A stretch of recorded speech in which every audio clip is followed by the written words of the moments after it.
Our department is working diligently to conduct a thorough and transparent investigation into what happened to help prevent future tragedies. In the week since the tragedy occurred, many members of the media have contacted my office looking for information.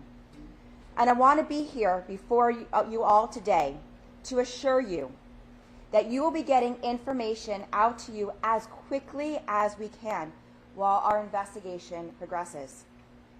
We are pulling back lots of layers here, and we are not going to jump to any conclusions until the facts are known and information is provided to us, because that would not be fair to the family. But it is my absolute promise that we will continue to keep an updated and invest on the investigation, always as up to our part of our transparency and our commitment to the transparent process. As you all know, my department has set up an online folder where several records have related to the ride's operations have already been publicly shared. This folder includes the initial inspection report from the Florida Department of Agriculture and Consumer Services, which was conducted before the ride opened in December, at which time no deficiencies were found. It also includes manufacturer's manual for the ride, the accident report submitted to our department by the ride operator, and several other documents from the ride operator. We encourage those seeking further records or updates to continue to check this online folder, where additional records will be shared on an ongoing basis as we receive further information as part of our investigation. I'm also here today to reassure Tyre's family, friends, and all those impacted by this tragedy that we are fully committed to finding out what happened so we can better prevent such tragedies from happening in the future. And that's why we will not be jumping to any conclusions before the information is provided to us and we know all the facts. To that end, we have hired a forensic engineer with Quest Engineering and Failure Analysis, specifically to assist with this investigation. These engineers are experts in the field who have previously worked with the department following the sandblaster incident in Daytona Beach in 2018, which our department was able to shut down operations following our investigation. Based on our findings, our investigation is complete. We will immediately make changes to our rules if needed under our existing authorities, as well as pursue statutory changes with our legislative partners if necessary. That's why I'm also pleased to have Representative Thompson here today. And first of all, Representative, thank you for opening up this magnificent historical museum for all of us to be here today. Representative Thompson, as we are here in your district, I'd like to turn it over to you to speak on the impact this tragedy has had here in Orlando. Thank you, Commissioner, and thank you all for being here. I am a mother, I am a grandmother, and this pains me in a very personal way. When you send your children away for spring break or from your hometown, you certainly want them to enjoy the area where they're traveling, and you expect them to return safely. And so I'm very concerned, and I've been in touch with Attorney Ben Crump, who represents the family. And in consultation with Attorney Crump and getting input from the family, they're not interested so much in fixing blame as in fixing the problem. And I'll be working with them to fix the problem. And if there is legislative action that's needed to give more authority to the Florida Department of Agriculture and Consumer Services, that's what we'll be focused on, whether that is about training, whether it's about insurance, metal fatigue, all of the things that they do now. But a lot of that authority is given to the vendor, to the company that actually operates the ride. And I want to point out that the company, Slingshot, rents space or leases space from Icon Park. But I have heard also from Icon Park, and they are interested as well in working collaboratively.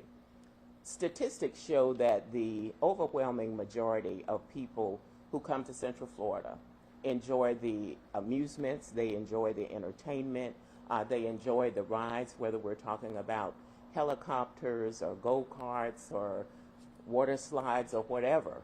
But we want no exceptions, and this certainly was the exception rather than the rule. So we will be looking at legislation once we get the report following the investigation that Commissioner Fried has already referenced.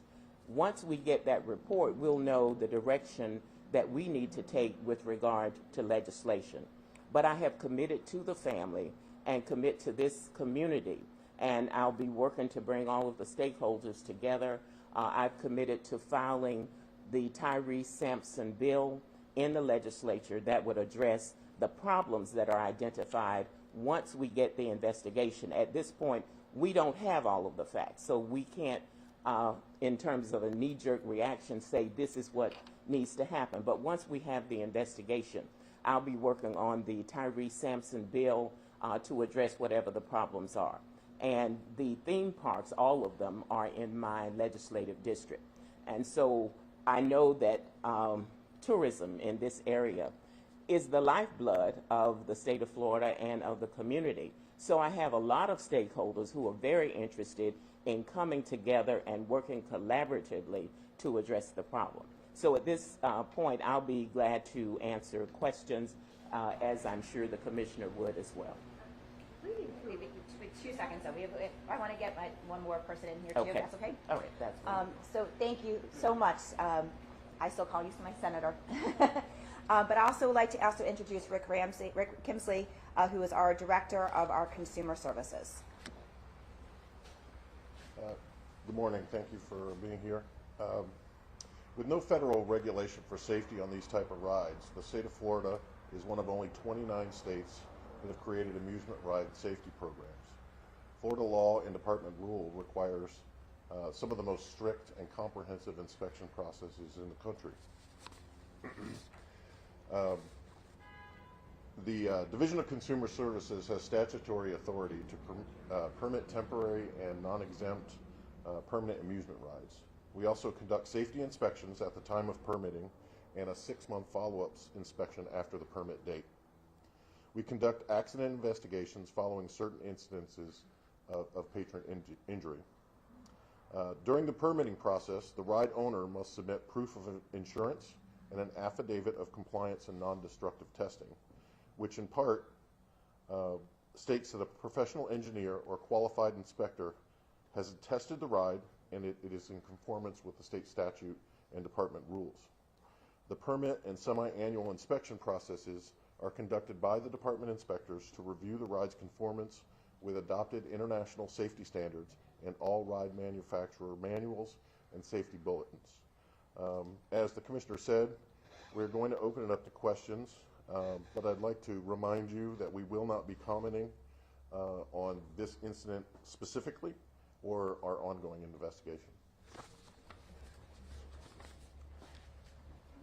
Commissioner, is it possible that once the investigation is complete that you may permanently shut this ride down or not allow it to operate anymore? So the ride right now is shut down indefinitely, and based on the end of our investigation, we'll be able to make that determination. It's impossible for us to speculate or draw a conclusion at this time. Commissioner, can you say if the ride operators were underage or adults? That's important in how we present the information that your office has released. I don't know if we know that. Do we know that information? We might not know that information or not, but that's what we're compiling right now to make sure that's part of our investigation. We've heard they're teens, so is it like a 16-year-old or a 19-year-old? That's important in how.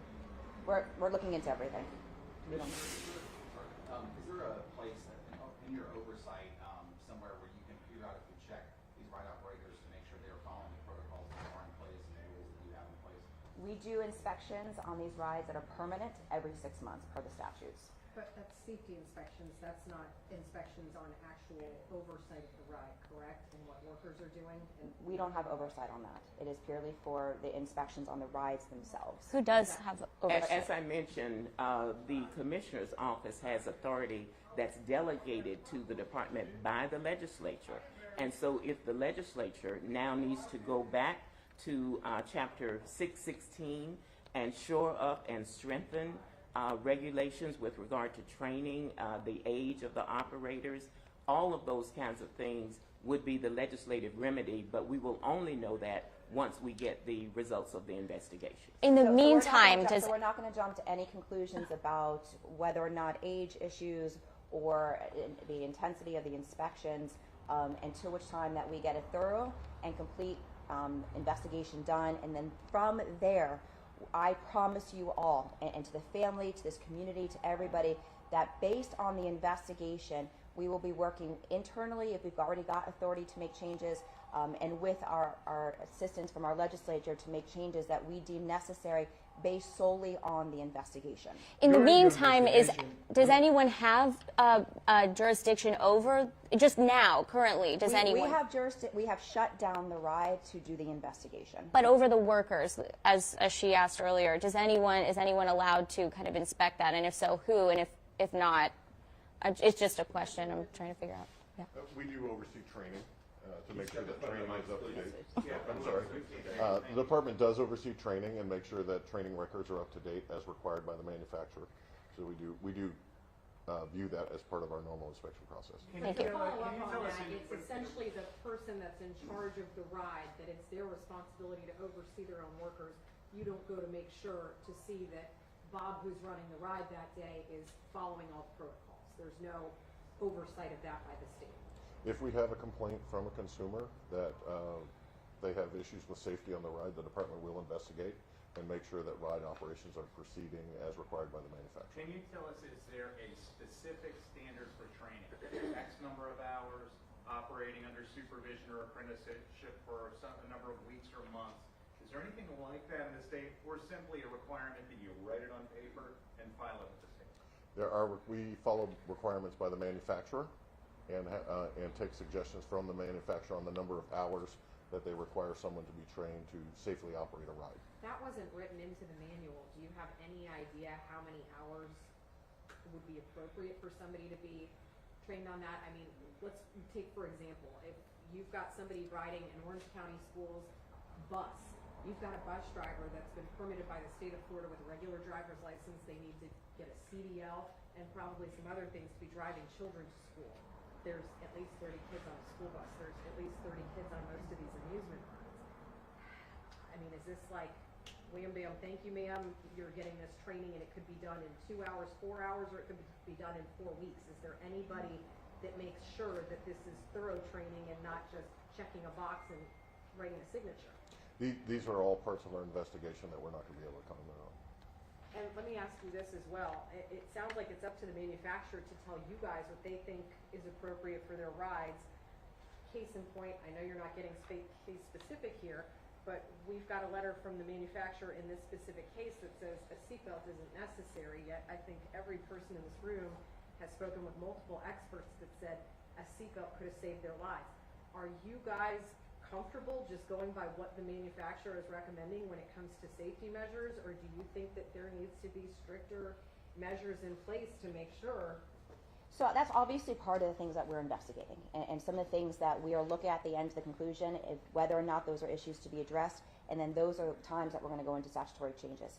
We are doing everything that's per the statute, the authority that's been given to us, and a vast majority of the statutory oversight refers back to following the manufacturing guidelines.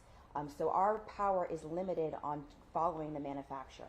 Even with that letter, our authority goes into we're following the protocols by the manufacturer. So again, these are, as we go through this investigation, if we are finding that that is not appropriate, and again, we're basing it solely on the investigation, not speculation, is when we will be seeing if there's things that can be changed inside of the department or things that may need to be done by the legislature. Commissioner, do you think it needs to be strengthened now, just knowing what you know?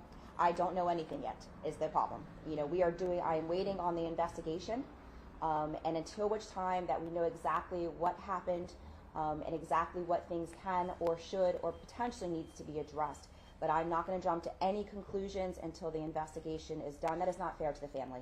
I mean, the family is going to need to know what happened, And we are not going to speculate until which time, because that family needs closure too, and know that based on what happened, that we are addressing that situation.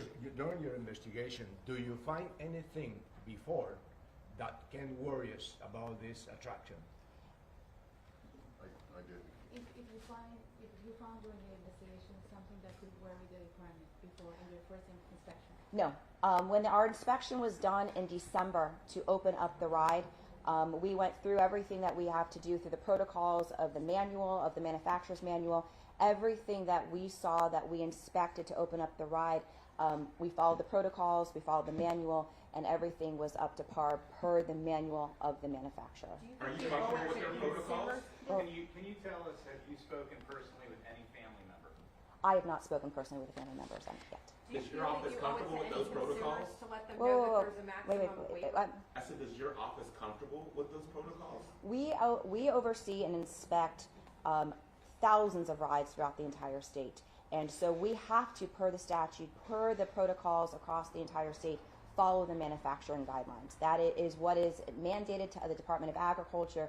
We have no authority to question a manufacturer's protocols unless we have received some type of consumer complaint, and then we follow up, whether it's the manufacturer or the operator, based on that consumer complaint. But at the time when this was open in December, we followed the protocols, we followed the manual of the manufacturer, and everything was exactly as per the manual. Commissioner, have you seen any of the video? There are a lot of rides around the state, a lot of older rides that have added seat belts over the years for an added protection of safety. Can the state make manufacturers add the seat belts in so that something like this doesn't happen? Again, we are, for this ride in particular, so I'm only going to, this ride in particular, we are going to, can't jump to that conclusion until the investigation is done. And then we'll make sure we look through if other changes need to be made for the future. And based on the investigation, I think it may be that we will look at seat belts. You and I drive cars that have seat belts and airbags. So I think redundancy is a good thing. And it may be that the investigation will point out that not only the harness, but an additional safeguard, which would have been a seat belt, could have saved Tyre's life. Do you think you owe it to consumers in the state of Florida to let people know that there is a maximum weight on some of these rides? So we go through, so first of all, there are rides that are in throughout the entire state that do have weight limits. And it is up to, unfortunately, this is again things that we're going to be looking into as we go through this investigation, is we have to rely on them. We are our charged responsibility of relying on the manufacturers, how their protocols are put into place, the things, the signage that they're putting into place. We follow the manual. And those are, again, per the investigation, and that is something that should be addressed. At that time, we will address it. The state statute, though, says explicitly that signage should be posted about height, weight restrictions. And you're saying, based on the way the law is written, that it actually falls on the manufacturer's shoulders. That is correct. Have you seen any of the video of this accident? I unfortunately have. And again, I think that we all need to go back down to the basics, that a family lost their son. And no family should have to go through what they are going through right now. And the promise that I can make to the people of our state, we are not taking this lightly. We are going to do everything in our power, and including potentially increasing our power, to make sure that something like this never happens again. This is my solemn promise to you all, that we are going to have a complete and thorough investigation that is going to be transparent. That is why I am here today. That is why our department has created a Dropbox. As we get information, we are going to disclose it. And as soon as our investigation report is done, we will come back here, give a complete thorough of what the investigation shows, be with our elected officials if legislative action needs to be taken, and work together, because no family should ever have to go through this again. And we will do everything in our control to make sure that that does not happen. Was this the only? Commissioner, just to clarify, are you saying that there's no state or federal agency that oversees what these manufacturers have in their manuals? That is correct. How long do you anticipate you're what they want? There is no oversight board that says that. However, per our statutes, every single ride needs to have an affidavit from an engineer, from engineering firms, that sign off via affidavit on actually the protocols of every aspect of the ride, making sure that it is safe. So we have to make sure that when we authorize a ride to open, that we have received that documentation both from the manufacturer and from a expert engineer who has done all the necessary testings out there, and that's what we have to rely on. Are there Commissioner, any how other long complaints the out ride there? put a high on a weight, but we couldn't see in the ride any specific of that. Do you think that the riders should be see like the estimate like high on weight when they're gonna ride? Because it's nothing on the park. Again, we're going to go through the investigation. We're not going to jump to any conclusions of what at this point. We're going to go through the investigation and make changes based on the output of the investigation. Are there any other complaints or incidents besides this one that you guys are reviewing and we will be getting, or? Not that I'm aware of. Commissioner, how long do you anticipate your investigation to take? It's going to take as long as we need to. We are not going to rush this. Is there any other question that we could answer at this point? The theme parks, what are other theme parks saying about this? Have you been in touch with other theme parks, not just Icon Park? Have they reached out to your office? You know, Representative Thompson, I know you mentioned that you wanted to bring everyone to the table when we spoke on Wednesday. Have they reached out to you? What are they saying? I mean, this is a major industry here in Central Florida. My staff is working to organize a meeting of the amusement park riders, and I visited Ripley's Believe It or Not earlier this year during a meeting of the Association of Amusement Parks. And as you might imagine, there are no amusement park operators who want to see this kind of tragedy. And so they are very receptive to coming together to talk about what we can do going forward to make things better. Commissioner, have they been in touch with you? Issues. Does the manufacturer get in trouble? Does the ride operator get in trouble? Does the owner of the ride get in trouble? Like, how would things shake out if you do find issues? I mean, we have statutory authority as far as fining and obviously shutting down the ride if we feel that based on the investigation, that it should not be operative anymore. So based on that's obviously where we're going to go with it. But we have authorization that if we see in the investigation that somebody was derelict in their responsibilities or changed something or did something that was not in alignment with the training or alignment with the protocols, then of course we have authorization to fine. And of course we know that the legal team on the civil side, that's on them to figure this out. Have the theme parks been in touch with you? Oversight into this, is that something you would have to increase your oversight so much of this is not up to those manufacturers and how they carry this out? Would that be something you can expand yourself, or would that take legislative action to increase your? Yeah, I mean, some things are definitely, we're going to need help with the legislature, that if we find there's things that we can't do within our purview of our statutes, that's when we are going to go with the legislature and figure out how to make sure that we have increased our control or oversight over this. But again, we're not going to do any of that until we see what exactly happened and make sure that the investigation is thorough. And from there, we'll make whatever determination. Commissioner, have the theme park... Greg Fox over here has been...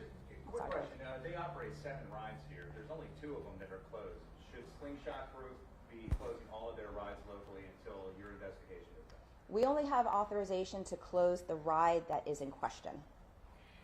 Is your office at all involved with the Sheriff's Office's criminal investigation? Any of your records being shared? Not at this time. And have the theme parks reached out to you specifically, just to circle back on this question? Not that I'm aware of, but no. None of the other theme parks have reached out to us.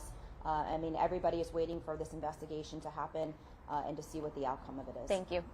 And we are taking the initiative out of my district office to bring the theme park, all of the theme parks are in my house, District 44. So we are taking the lead and saying, let's all come together to see how we make sure there's not a reoccurrence of what happened with Slingshot. Thank you for clarifying. Explain what Quest Engineering can do that your inspectors aren't able to do, like what goes into their work? What does Quest Engineer can do that our inspectors? The forensic engineers, like what are they able to do? Yeah, they will help us look at the engineering of the ride and come up with any, as in the sandplaster incident that we had, they were able to do a root cause analysis for us and tell us exactly where the failure happened. So we're working in conjunction with them and our inspectors too. Because remember, what our inspectors do when they come up to a ride is they have the manual. They have the manual that you all have now seen. And our inspectors, who are extremely overly qualified. I mean, I've met with them all. They talk a language that I don't understand. And they go through the manual and they make sure that the ride has been put together by all of the protocols in the manual. They make sure that all of the nuts and bolts are in the right place, all of the safety protocols are in the right place per the manual. So those are what our experts do. The ones that we have hired, where our forensic experts go through and are able to go back and look at the calibrations, go back and look at the mechanisms and the movements, which is not what our engineers do. Our engineers are purely making sure that the equipment is put up to par and the standards that per the manual. This is taking it a step further and saying, okay, this is like if you ever saw a crash scene in a trial, that you've got people that are reenacting the scene. That is what these experts will do, is basically reenact the scene and come to the conclusions of what happened on that unfortunately fatal night. What about the Yes. the training idea that, do we happen to know whether or not the manufacturer of the ride, at least in the first 6 months of operation or first year, provided not only the training, but also provided its employees to partly or fully operate the ride? Do we know if the manufacturer is the operator of the ride for Slingshot Group? Okay, repeat that. You lost me there. So in other words, you make the ride, you sell the ride, but do we know in this case if you not only sold the ride but also provided the employees to actually run it for Slingshot? No, so there's a separation. You got manufacturer. Okay. The manufacturer creates the ride, has the manual. You've all seen the letter from the manufacturer about the question of the seatbelts. Then you have a separate group that operates the ride. So it is the owner, so it's different. I mean, you've got manufacturer, owner, operator. So you've got basically 3 other parties here. I have a question. Is training a part of the inspection when you're permitting a ride? The department does have training requirements that we mandate that they keep up with training records and then provide those to the department upon request. But when you're permitting, when a new ride shows up, do you look to see if training records are already in place, or do they fill out the form that FDACS provides, with the boxes and stuff like that, and they have to keep that readily available? Right, they do have to keep that readily available. If we have a concern that training hasn't taken place, if we see someone who is unfamiliar with the ride, then we'll ask about training records. But it is their responsibility to keep those and provide them to the department at any time. So a ride could be permitted without reviewing training records of an employee. I'm just trying to understand the process. It could be. There's many employees out there, so even when we do that, we look at training records for people demonstrating the ride to us. They're added all the time. These parks add new employees all the time. So. And then another question I have is could essentially a manufacturer print a rule book, if you will, create a ride, print a rule book, and say, all right, manufacturer says it's safe. Can I want to sell it to an owner operator in Florida. Is there any kind of test that you guys look for to make sure that ride is actually safe, or is it all the onus all on the manufacturer? Yeah, we don't do any. We don't have any authorization to do testing. All of our information is based on the manufacturer and the affidavit that they have to provide from an engineer that they've gone through all of those safety protocols that are in our statutes. So there are safety protocols that are in our statutes that including that they need to get an affidavit saying that the ride is safe, that it's been tested per these standards, and that's what we have to rely on per our statutes. Wow. Yeah. Just one more question, please. Just a quick question. Did you hire one forensic engineer or multiple, and if so, how It many? is an entire firm. So it is the Quest Engineering and Failure Analysis. So it is a firm that got hired, and so there's multiple people that could be in that firm. The investigation has started. We know that. Anything else? Because we're good. I think we're good. Thank you. All right, thank you. Thanks Thank so you all much. for being So here. much. Thank you. Are you guys expecting